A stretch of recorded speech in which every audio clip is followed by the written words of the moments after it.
Today's the day that I get to drop my daughter off for the rest of her life. I can't really say that I feel sad about it. I really don't care. I gave up custody of my kid. I put her up for adoption. She's 7 years old. Oh, sorry. I literally just woke up. She's going to school. I'm about to drop her off to her last day of school. I have to take her to. And then the adoptees are picking her up from the school pickup line. And yeah, I'm a free woman after that. I'm selling my house. I'm buying an RV. I'm about to travel the world. I'm pretty excited. I have been like waiting for this moment my entire life, ever since I had her, and I was being guilty and not giving her up just because like I felt like as a mom you're not supposed to give your kid up. But then I had a good talk with like my boyfriend, and he said that it doesn't matter what other people think, it's what you want, and I don't want a kid. So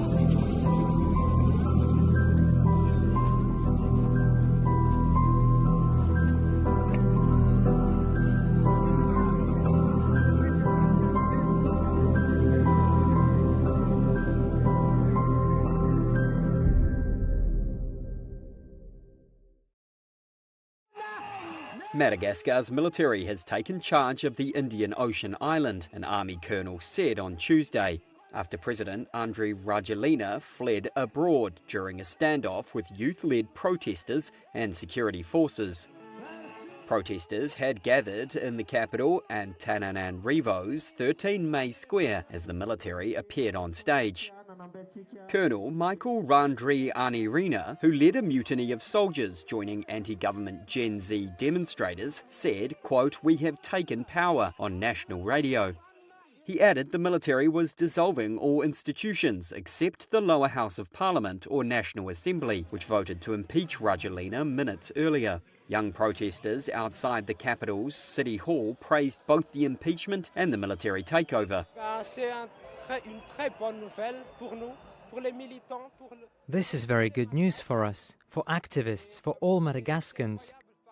It's incredible because 2 weeks ago we were fighting tooth and nail with the military, and today we have won. This announcement deserves a national celebration.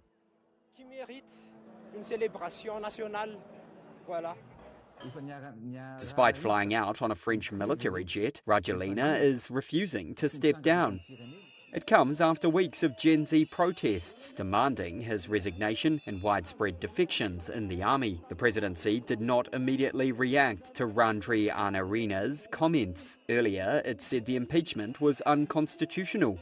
French President Emmanuel Macron had said that constitutional order must be preserved. He said France understood the grievances of the youth and they should not be exploited by military factions. La Plata and Archuleta counties dealing with more rain on top of already flooded areas. New aerial video from Pagosa Springs showing just how destructive the weekend flooding was in southwestern Colorado. As Fox 31's Aaliyah Sims reports, hundreds of families were forced out as heavy rain sent rivers surging over their banks, and officials say the danger's not over yet.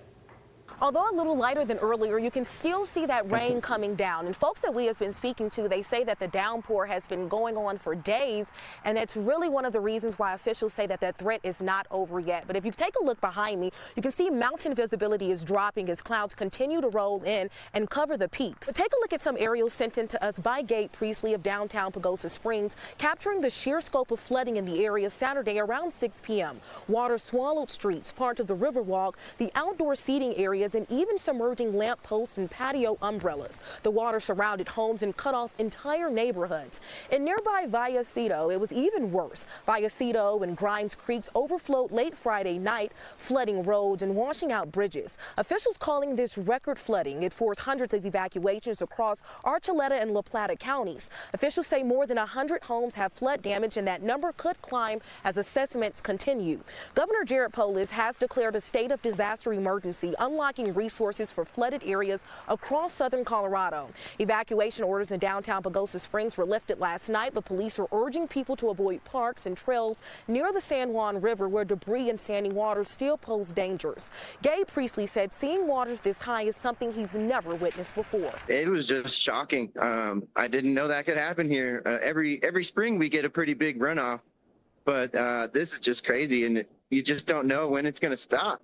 Now, if you've been impacted by the floods, the Red Cross is here to help. Shelters are open at Bayfield's Pine River Shares Building, and one opens tonight at 5 in Pagosa Springs. You can see those locations on your screen. Crews say the next 24 hours will be critical as they continue to monitor some of the most affected areas, and they're really asking residents to stay alert and steer clear of any flood-prone areas. The system automatically deletes.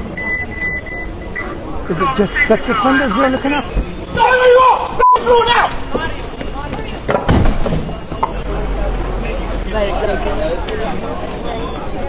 Sorry, what is this live facial recognition for? What is it? Yeah, what is it for? Yes. Essentially, it's to scan people on the street to make sure that if anyone who's got comes to police notice or who's wanted or has got caught in conditions, we can engage with them, have a chat with them, and make sure that they're wanted and they get arrested. They get arrested. Will delete any information that is not a match on our system. Oh, okay, go right. So if you search, for example, you walked in front of the camera, it didn't pick you up. It means you're not wanted, you're not sex offender or anything like that. Which the system automatically deletes. Is it just sex offenders you're looking after?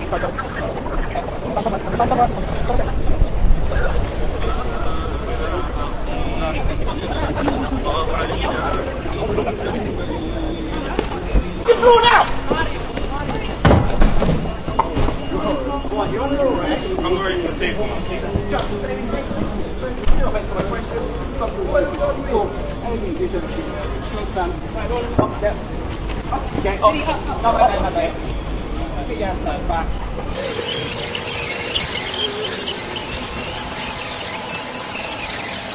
Huh?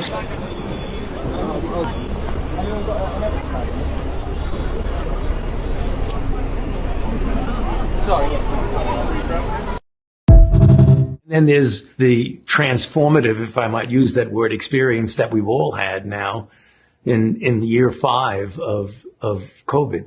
So the thought that we won't have another pandemic, I think, is naive at best and just not completely unrealistic at worst. So to rephrase your question, I'm convinced that there will be another pandemic, and that's the reason why we have to be perpetually prepared to prevent the terrible impact of a pandemic.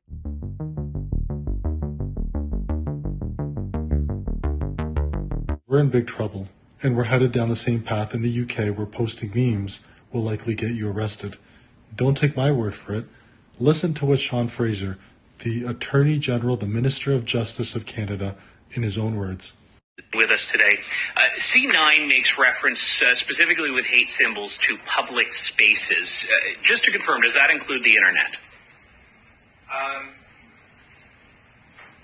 Listen.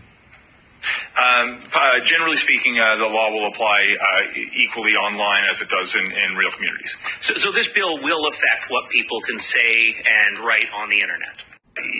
Just in the limited circumstances where there is the willful promotion of hatred against it will apply someone. To the internet. The internet is within the jurisdiction of... It would be possible that someone could commit a hate crime on the internet, certainly.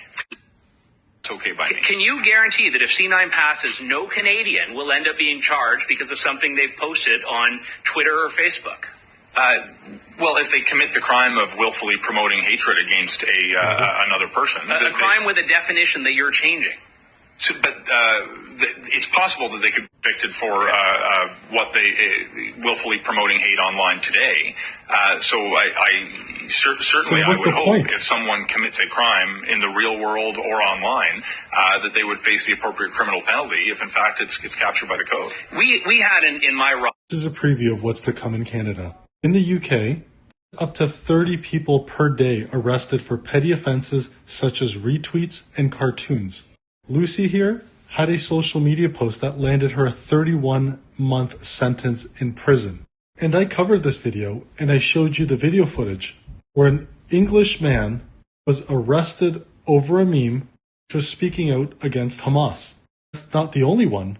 An autistic man was arrested in the middle of the night for posting F Hamas on social media. And yes, UK's free speech laws are insane. And that's exactly what they're looking at doing with Bill C9. I called it from the beginning. I told you I will likely get charged under that bill. Government gets to change and control the definition of hate speech. This, combined with Bill C8, which would allow a minister, a liberal minister, to cut me off from the internet in secret without a trial, and I wouldn't be allowed to tell anyone, or I would get charged. Probably the two most dangerous things that are being put forward. I don't believe I've ever said this before, but my friends, this is the beginning of the end for Canada. I promise you. Getting arrested for posting memes and the government getting to decide what's hateful and what's not is Orwellian in nature. This is 1984 coming together under the Liberal government. Unbelievable.